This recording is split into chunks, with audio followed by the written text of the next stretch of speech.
Hello à tous, bienvenue sur la chaîne de Mary's Journey. J'espère que vous allez bien. Bienvenue dans ce tout nouveau vlog. Moi en tout cas, ça va bien malgré ce temps, ma foi, comme vous pouvez voir, plutôt automnal pour un mois d'août. On se retrouve cette fois à Toronto avec une première semaine de reprise de travail plutôt calme et progressive. C'était l'anniversaire de Maxime, donc j'ai hâte de vous montrer tout ce qu'on a fait, toutes les différentes activités qu'on a faites ensemble à Toronto, et je pense que ça va être super cool. Vous inquiétez pas, on n'a pas eu ce temps toute la semaine, donc j'ai hâte de vous montrer tout ça. Et sans plus attendre, je vous emmène avec moi. C'est parti, bisous. On va essayer la salle de sport du condo, on est prêts. Vous voyez la petite salle de sport condo. Bon, il y a des machines, il y a des poids. On va commencer avec quelques machines, mais je sais pas encore exactement ce qu'on va faire. Après cette séance de sport, je rejoins ma copine au centre-ville pour manger sushi et voir un spectacle bien mérité.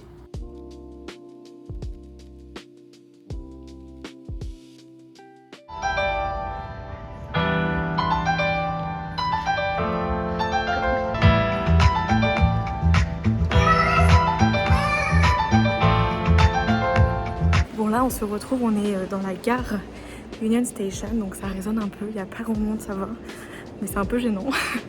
Là je ressors, en fait j'étais partie avec une amie en fait faire normalement une activité, on était censé aller à une sorte de concert filipino et en fait on devait d'abord se retrouver à un sushi, malheureusement elle est arrivée en retard, moi aussi hein, mais elle beaucoup plus en retard encore, parce qu'il y avait un problème avec la voiture et il fallait qu'elle se gare et tout.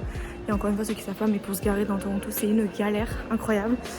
Donc voilà, donc en tout cas, on a loupé le concert, mais on a mangé un sushi qui était très bon. Et après, on allait se promener et on a juste parlé.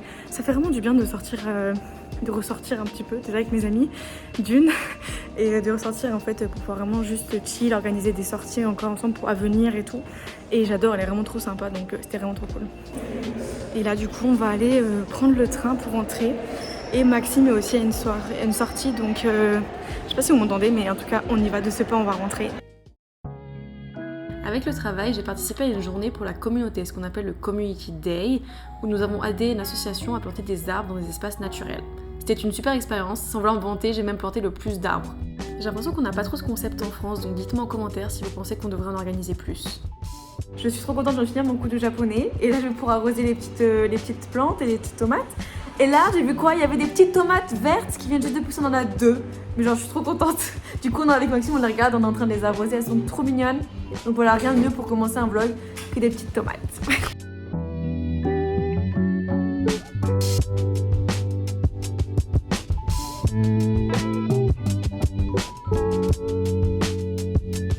Hello à tous, j'espère que vous allez bien. On se retrouve, on est aujourd'hui samedi, juste après du coup l'anniversaire de Maxime, donc c'est un peu notre week-end d'anniversaire. Il s'en fout. Et donc du coup on va aller à CNI. Donc le CNI c'est une sorte d'exposition en fait, avec une fête foraine, plein de petits événements à droite à gauche. Apparemment c'est hyper connu, c'est financé par le gouvernement ici, donc on va essayer d'y aller. Et je vais vous montrer quelques vidéos, ça va être cool. À toutes.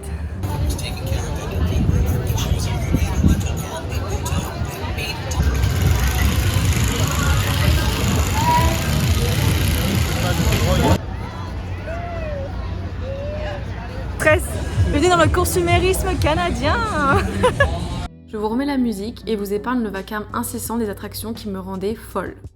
La foire était vraiment immense, avec une multitude d'attractions et d'espaces de vente. Mais le CNI, c'est surtout plein de spectacles à découvrir, dont un superbe show de patinage artistique avec un champion olympique canadien. Je vous laisse le découvrir.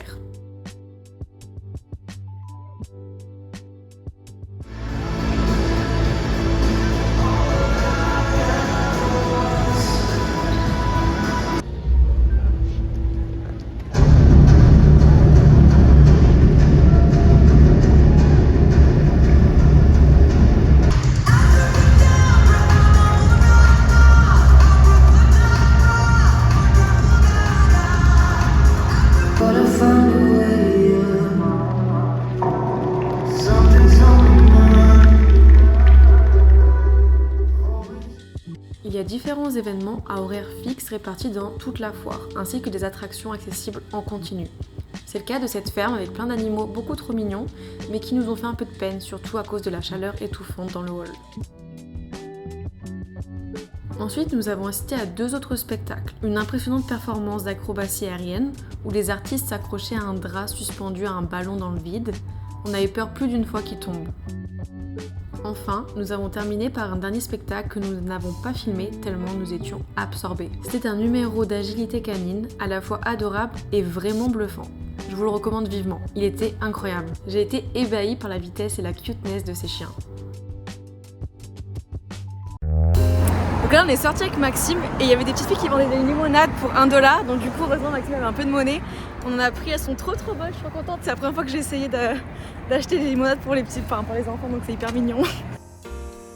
Pour clore ce week-end d'anniversaire, nous avons longé à vélo les rives du lac pendant plus de 2 heures en direction de Buffers Park, l'un des plus beaux sanctuaires naturels aux abords de Toronto.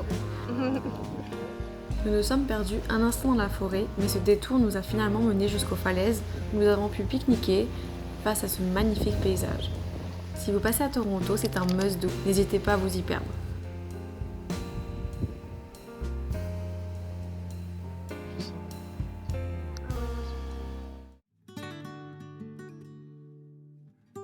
Alors que cette première semaine de retour au Canada s'achève, je pense encore à mon voyage au Costa Rica. La vie reprend doucement son cours, les habitudes se réinstallent et mon rythme se réajuste aux autres, comme si je retrouvais un cocon patient, resté là à m'attendre. Pourtant, une impression étrange persiste. Ici, le temps semble comme dilaté, comme si tout avançait au ralenti comparé à ce que j'ai vu pendant mon voyage. Tout semble identique et pourtant la vie a continué d'avancer lentement en mon absence. Moi aussi j'ai avancé, j'ai changé, subtilement certes, pas assez pour devenir quelqu'un d'autre, mais juste ce qu'il faut pour grandir et pour ajouter une pierre de plus à qui je suis. On part souvent en voyage avec l'attente secrète d'être défini, d'en revenir transformé. Mais c'est pas toujours une métamorphose qui est radicale. Parfois c'est simplement une maturation, un glissement doux vers une version plus approfondie de soi. Ces voyages pourtant ont cette importance silencieuse. Ils nous offrent le recul, l'opportunité de nous voir de l'extérieur.